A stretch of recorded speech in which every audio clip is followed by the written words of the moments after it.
The story world میں آپ سب کو بہت بہت خوش آمدید۔ آج میں اس مقام پر کھڑا ہوں کہ مجھے اپنے چاروں طرف سوائے شرمندگی، پشیمانی اور بیچارگی کے سوائے کچھ دکھائی نہیں دیتا۔ میں آج عمر کے اس حصے میں بیٹھا ہوں کہ جہاں میں اپنے ماضی کو سوچوں تو سوائے اپنے لیے برائی اور سختیوں کے کچھ نظر نہیں آتا اور کچھ دکھائی نہیں دیتا۔ میں زمین کو کریدتے ہوئے بس یہی سوچوں میں گم تھا۔ جب چھوٹا تھا 9 بہن بھائی تھے۔ ابا نے بہت چھوٹی عمر میں کہہ دیا تھا کہ بیٹا اب اپنا کمانا اپنا کھانا، میں اب بوڑھا ہو چکا ہوں، گھر میں تمہارے اوپر بہنوں کا بوجھ ہے اور تمہیں اب کما کر ہمارے گھر میں کچھ حصہ ڈالنا پڑے گا۔ دیکھو تمہارے بڑے بھائی بھی کماتے ہیں۔ میرا نام جاوید تھا اور جمی مجھے پیار سے کہا کرتے تھے۔ مجھے اپنے ابا کی اس وقت یہ بات اتنی بری لگی۔ میں نے جب اپنے ایک دوست سے یہ بات شیئر کی کہ ابا اس طریقے سے سختی کر رہا ہے مجھ پہ اور کہہ رہا ہے کہ جو کما مجھے لا کے دے، اب بتا میں اپنے شوق پورے کروں یا گھر کے۔ اگر میں یہ بات اپنے دوست سے شیئر نہ کرتا تو آج میں اس مقام پر نہ ہوتا۔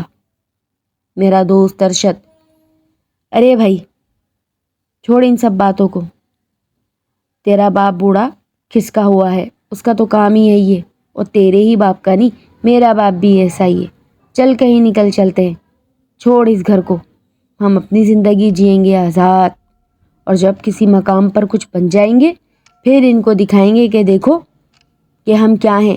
ہر وقت ان کے ڈانٹ طنز سنتے رہیں، 2 روٹی نوالے کے پیچھے ان کے ڈھیروں فسانے لے کر ہم سنتے ہیں، اور اماں بھی بھرپور ساتھ دیتی ہیں ابا کا۔ ہم نے فیصلہ کیا اور پھر ہم نے گھر سے نکلنے کی ٹھان لی۔ بہرحال میری زندگی کا سب سے بڑا اور ناکام قدم جو میں نے اپنے دوست کے بہکاوے میں آ کے کیا، شاید کہ مجھے اس وقت اپنے دوست سے یہ بات شیئر ہی نہیں کرنی تھی۔ کاش کہ میں اپنی کسی بہن یا بھائی یا اپنی ماں سے یا اپنے خالہ سے کسی سے بھی یہ بات شیئر کرتا تو وہ مجھے اچھی سیکھ دیتی، نہ کہ گھر سے بھاگ جانے کی۔ گھر سے نکل کر زندگی کا ایک طویل دورانیہ میں نے بہت بھیانک جیا۔ زندگی بجائے اچھی ہونے کے دلدل میں پھنستی چلی گئی۔ وجہ تعلیم کی کمی تھی۔ ظاہر ہے جب انسان تعلیمی یافتہ نہ ہو تو وہ بہکاوے میں بہت جلدی آ جاتا ہے۔ غربت تو میں نے دیکھی تھی، اب ساتھ ناکامیاں میرا مقدر بننے لگی اور میں اپنی زندگی کو لے کر ایک دلدل میں پھنستا چلا گیا۔ ایک ایسا بھیانک دلدل جس کا میں تصور بھی کرتا ہوں تو میری روح کانپ اٹھتی ہے۔ میں رکشہ چلا رہا تھا کہ اچانک اس روڈ پر ایک حادثہ ہوا اور میں نہ جانے کب تک ہسپتال میں پڑا رہا۔ میرا رکشہ بہت بری طریقے سے ٹوٹ پھوٹ کا شکار ہو چکا تھا اور میری ایک ٹانگ بہت بری طریقے سے حادثے کی زد میں آ کے ناکارہ ہو گئی تھی۔ جس رات میرا حادثہ ہوا اس رات اسی ہاسپٹل کی نرس اسی روڈ سے گزر رہی تھی اور اس بیچاری نرس کی کمبختی اسی روز سے شروع ہو گئی تھی جب اس نے مجھ پر ہاتھ رکھا اور ہسپتال میں میری 1 مہینہ تیمارداری کی۔ اس کی تیمارداری ایسی تھی کہ میں اس سے محبت کر بیٹھا اور وہ مجھ سے۔ ہماری محبت کی داستان 2-2.5 سال چلی۔ وہ ایک ٹانگ سے معذور تھی، اس کا بھی ایک روڈ ایکسیڈنٹ ہوا تھا جس کے حادثے میں اس کا پیر گھٹنے سے کاٹ دیا گیا تھا۔ وہ بہت زندہ دل لڑکی تھی، مذہب اس کا عیسائی تھا۔ میری محبت کے بہلاوے میں آ کر اس نے اپنا مذہب بدل لیا۔ ہماری گاڑی جیسے جیسے چلتی رہی وہ مجھ پر خوب نوٹ لٹاتی۔ مجھے اور کیا چاہیے تھا؟ اس نے مجھے رہنے کو بھی جگہ دی۔ وہ اپنی ماں کی اکلوتی بیٹی تھی۔ جیسے تیسے لڑتے دھڑتے اس نے مجھے اپنے گھر میں پناہ دی اور میں اپنے رکشے پر اور وہ اپنی ڈیوٹی پر۔ بالآخر ہماری محبت کا انجام بھی شادی ہوا۔ شادی کے بعد نہ جانے اسے کیا ہوا کہ وہ آئے دن مجھ سے لڑا کرتی۔ میں نے اس کا پیر بھی لگوا دیا تھا نکلی، وہ بھی اچھے خاصے پیسوں میں لگا تھا۔ جاب پر وہ باقاعدگی سے جاتی تھی، لیکن اس کے شک اور شبہات مجھ پر بہت زیادہ بڑھتے چلے گئے اور جن سے میں بہت زیادہ پریشان ہو چکا تھا۔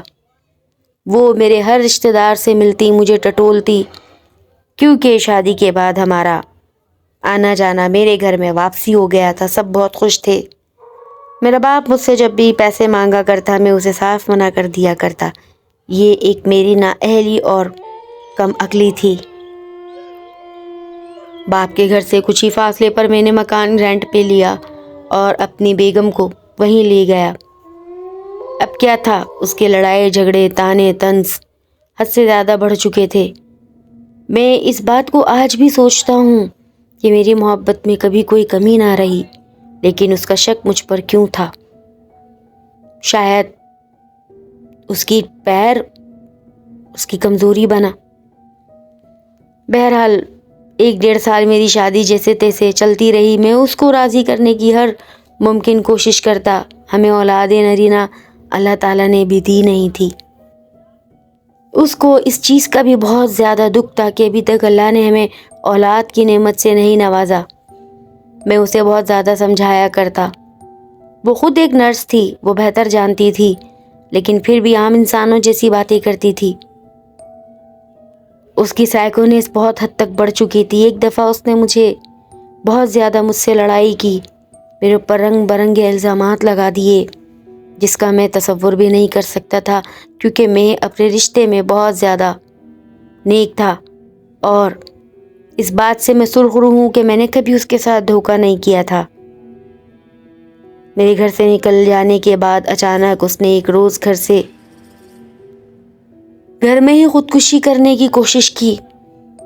میں نے ان کی امی کو فون کیا کہ آپ کی بیٹی اکثر خودکشی کرنے کی کوشش کرتی ہے، خود کو مارنے کی کوشش کرتی ہے، اور ایک روز وہ اس کام میں کامیاب بھی ہو گئی۔ میرے گھر سے نکلتے ہی اس نے اندر سے تالا لگا لیا، گیٹ بند کر دی، کنڈی لگا دی، تالا لگا دیا کہ کوئی بھی اندر آ نہ سکے۔ 3rd فلور ہمارا رینٹ کا گھر تھا، اور جب بے پناہ اس کی چیخو پکار نیچے اور اس سے نیچے اور قریب قریب محلے میں پوچھی تو علاقے کا ٹھٹ جڑ گیا تھا۔ وہ تو شکر ایسا کہ میں بچ گیا۔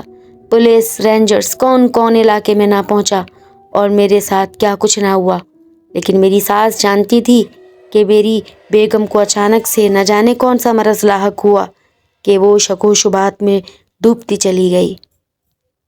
میں نے 1 ہفتے حوالات کا مزہ چکھا اور اس کے بعد میں باہر آ گیا۔ اس نے خود کو کیوں آگ لگائی؟ اس کو زندگی میں ایسی کون سی مایوسی تنگ کرتی تھی؟ میں نے اس کا گھمانا پھرانا، جو بھی میری حیثیت تھی، میں نے اپنی چادر سے زیادہ پیر پھیلایا تھا، لیکن وہ میرے ساتھ چل نہ سکی۔ آج بھی میں اپنی ساس کے ساتھ رہتا ہوں، لیکن میں اس معمے کو سلجھا نہ سکا کہ اس نے اپنے آپ کو کیوں مارا، کس وجہ سے اس نے آپ کا خاتمہ کیا، اور میری زندگی تباہ برباد ہو گئی، میری زندگی تہس نہس ہو گئی۔ آدھے سے زیادہ لوگ معاشرے میں مجھے ہی ذمہ دار سمجھتے ہیں، اور جبکہ میں جانتا ہوں کہ میرا اپنی بیگم کو مارنے میں ذرا بھی ہاتھ نہیں۔